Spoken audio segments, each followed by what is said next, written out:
Bonjour à tous. Dans cette vidéo, nous allons travailler sur les grandeurs composées.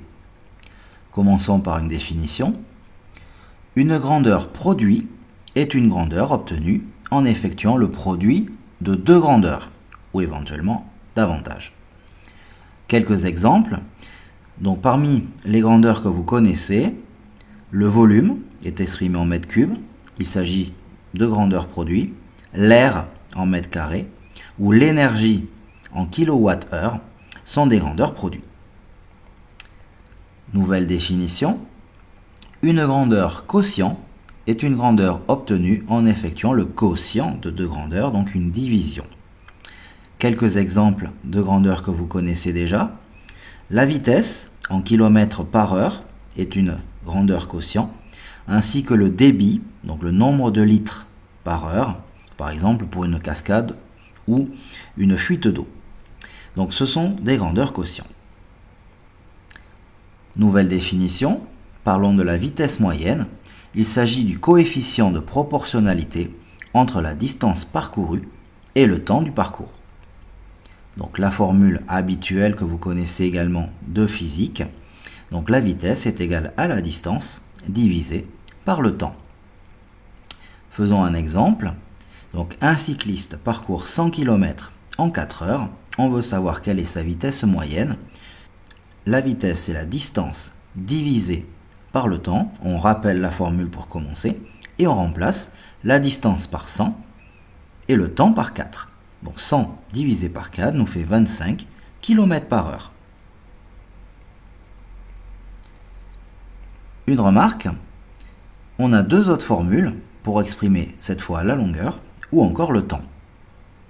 Le temps, c'est la distance divisée par la vitesse. La distance, c'est la vitesse multipliée par le temps. Faisons un exemple. On reprend un cycliste qui roule cette fois à 40 km par heure et cela pendant 2 heures et 30 minutes. On veut savoir combien de kilomètres il a parcouru. On commence par rappeler la formule, distance égale vitesse fois temps, 40 pour la vitesse, et on fait très attention, 2 heures et 30 minutes, ce n'est pas 2,3, c'est bien 2 heures et demie, donc 2,5. Et en faisant le calcul, on tombe sur 100 km. Et donc attention, 0,1 heure, c'est 6 minutes, ce n'est pas 10 minutes. Donc attention, c'est une très grande source d'erreur. Dès que vous avez des conversions de temps, il faut faire très attention au fait que c'est 60 minutes en 1 heure et non pas 100. Quelques remarques. Donc en général, la vitesse s'exprime en km par heure, mais on peut également utiliser les mètres par seconde. Dans ces cas-là, il faut convertir pour passer de l'un à l'autre, donc il s'agit de conversion d'unités. Pour cela, on va convertir les longueurs, les durées, et seulement à la fin, on calculera la vitesse. Attention, 1 heure c'est 60 minutes et donc 3600 secondes. 1 km c'est 1000 mètres et donc le passage de 1 mètre par seconde à km par heure, on en obtient 3,6.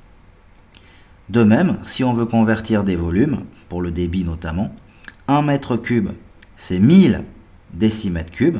Je rappelle qu'il y a 3 cases dans les colonnes des volumes pour décaler la virgule.